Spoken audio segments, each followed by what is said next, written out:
आत्मनो बंधुरात्मैव गतिरात्मैव चात्मनः आत्मनो मित्रमात्मैव तथात्मा चात्मनः पिता आत्मनैवात्मनो दानम कर्तुमर्हसि धर्मतः। हे देवी, 8 प्रकार के विवाह धर्म शास्त्र में कहे गए हैं। कौन कौन विवाह कहे गए हैं? बहुत ध्यान से सुने। महाभारत की कथा इसलिए सुनाई जा रही है कि हम लोगों को अपनी सभ्यताओं का, अपनी मान्यताओं का, अपनी परंपराओं का ज्ञान हो जाए। 8 प्रकार के विवाह शास्त्रों में कहे गए हैं। पहला विवाह ब्राह्म, दूसरा दैव, तीसरा आर्ष, चौथा प्राजापत्य, 5वां आसुर, 6ठा गांधर्व, 7वां राक्षस और 8वां पैशाच। ये 8 प्रकार के विवाह हैं।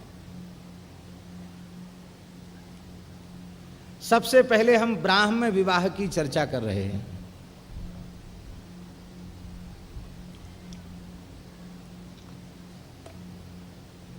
कन्या को वस्त्र आभूषण आदि से अलंकृत करके सजातीय वर के हाथ में दोनों कुलों की गोत्र परंपरा और मर्यादा का विचार करके शुभ मुहूर्त में कन्या को सुसज्जित करके वस्त्राभूषणों से अलंकृत करके वर को संकल्प पूर्वक अर्पित कर देना, ये ब्राह्म विवाह है। ब्राह्म विवाह माने वैदिक पद्धति से, ब्राह्मी पद्धति से कन्या का दान वर के हाथ में कर देना, ये ब्राह्म विवाह है। आर्ष विवाह,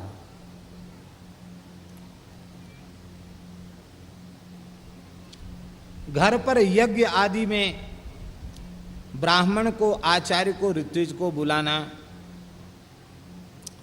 और उसके कुल गोत्र के अनुरूप सजातीय कन्या का वस्त्राभूषण से अलंकृत करके और ऋत्विज आदि को दान कर देना, यज्ञाचार्य को, ब्रह्मा को, ऋत्विज को कन्या दान करके उससे विवाह कर देना, ये आर्ष विवाह है। ये दैव विवाह है, ये दैव है, ब्राह्म दैव। और आर्ष विवाह ये है कि किसी वर के मन में इच्छा है कि मैं वैदिक पद्धति से विवाह करके अग्निहोत्र करूं, क्योंकि विवाह अग्निहोत्र की रक्षा के लिए ही होता है। अब क्या करें, हम यहां नहीं कह सकते। महाराज प्रकरणों में लिखा है द्विजाति विवाह करके वैदिक अग्निहोत्र नहीं करता है तो उसे नरक जाना पड़ता है। शास्त्र में लिखा है विवाह केवल अग्निहोत्र के लिए विवाह है।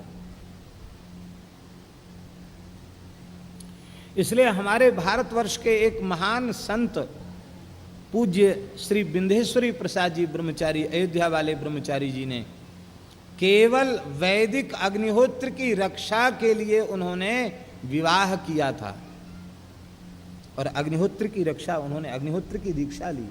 और इस बात के लिए वे महापुरुष आज भी व्यथित हैं कि ब्राह्मण अग्निहोत्री नहीं हो रहे हैं। शास्त्र में लिखा है जिस देश में, जिस क्षेत्र में अग्निहोत्री ब्राह्मण न हो उस क्षेत्र में निवास नहीं करना चाहिए। आज तो महाराज भारतवर्ष निवास के योग्य नहीं रह गया, ऐसी स्थिति आ गई। गिने चुने भारत में मुश्किल से 10-20 अग्निहोत्री भारतवर्ष में होंगे, शायद ये संख्या भी हम ज्यादा बतला रहे हैं। तो अग्निहोत्र की रक्षा के लिए कोई विवाह करना चाहता है और अपनी समान जाति विप्र कन्या का हाथ मांगता है तो उसको वर को कहा जाता है, कन्या का पिता कहता है कि ठीक है, तुम एक वृषभ और एक गाय हमको दे दो तो हम तुम्हें अपनी कन्या देंगे। अब बहुत ध्यान से सुनने की बात है। तो क्या कन्या को बेचना हो गया? बोले नहीं, अग्निहोत्र की रक्षा बिना गाय के संभव नहीं है।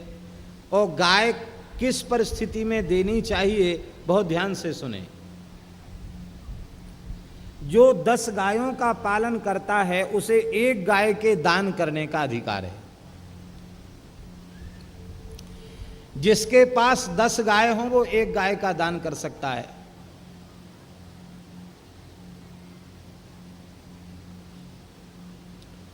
जिसके पास 100 गाय हों वो 10 गाय का दान कर सकता है। जिसके पास 1000 गाय हों वो 100 गाय का दान कर सकता है। इसका मतलब है तुम अग्निहोत्र की रक्षा करना चाहते हो, 10-15 गैया तुम्हारे पास, 20-25 गैया होगी तब तो यज्ञ यागादि अग्निहोत्र करोगे, नहीं कैसे करोगे। तब वो कन्या का पिता कहता कि ठीक है, तुम एक बढ़िया वृषभ, अच्छी जाति का, प्रजाति का नंदी और एक बढ़िया दुधारू गाय दो तो प्रमाणित हो जाएगा कि तुम विवाह करके अग्निहोत्र की रक्षा कर सकोगे। तो उसे वह विधि पूर्वक दे देता है, कन्या दे देता, उसको आर्ष विवाह कहते हैं। और वर और कन्या दोनों को बुलाकर कह दिया कि भाई ठीक है, तुम दोनों का मैं विवाह करता हूं और तुम धर्माचरण के लिए गृहस्थाश्रम में प्रवेश करो। इस बुद्धि से कन्या का दान किया जाता है, वो प्राजापत्य विवाह कहा जाता है। कितने विवाह हो गए? ब्राह्म, दैव, आर्ष, प्राजापत्य, 4 हो गए। 5वां विवाह है आसुर। आसुर विवाह क्या है? असुरों का विवाह क्या है? आसुर विवाह है कन्या का मूल्य ले लेना और कन्या दे देना, ये आसुर विवाह है। खरीद करके विवाह कर लेना, ये आसुर विवाह है। ब्राह्मी विधि से जिसके साथ विवाह होता है उसकी उस संतान से पितृ ऋण से मुक्ति होती है। दैव विवाह से जो संतान होती है उससे भी पितृण से मुक्ति होती है। आर्ष विवाह से भी पितृण से मुक्ति होती है। प्राजापत्य विवाह से भी पितृण से मुक्ति होती है। लेकिन आसुर विवाह केवल काम की वासना की पूर्ति के लिए होता है, उससे पितरों का ऋण चुकता नहीं, पितृ ऋण से मुक्ति नहीं होती। इसलिए आसुर विवाह त्याज्य है। किसी भी स्थिति में कन्या को बेचना नहीं चाहिए, कन्या विक्रय नहीं करना चाहिए। ये आसुर विवाह है। एक और विवाह है जिसका नाम है गांधर्व। ये वर और कन्या दोनों एक दूसरे को स्वीकार कर लें, ये गांधर्व विवाह है। ये गांधर्व विवाह ब्राह्म, दैव, आर्ष और प्राजापत्य विवाहों के समान उत्तम तो नहीं है, लेकिन विशेष परिस्थिति में केवल क्षत्रिय जाति के लिए ये गांधर्व विवाह विहित है। ध्यान से सुने, ब्राह्मणों के लिए गांधर्व विधि का आदेश नहीं है, अन्य लोगों के लिए नहीं है। क्षत्रियों के लिए गांधर्व विवाह का आदेश शास्त्र का है। किसी विशेष परिस्थिति में वे गांधर्व विवाह कर सकते हैं। ब्राह्मणों के लिए तो सर्वथा यह वर्जनीय कहा गया। माने ब्राह्मण कन्या और वर स्वेच्छा से विवाह कर लें, ये धर्मशास्त्र की उनके लिए आज्ञा नहीं है। एक राक्षस विवाह है, 7वां विवाह है राक्षस विवाह। कन्या का विवाह दूसरे के साथ तय हो गया और बर गया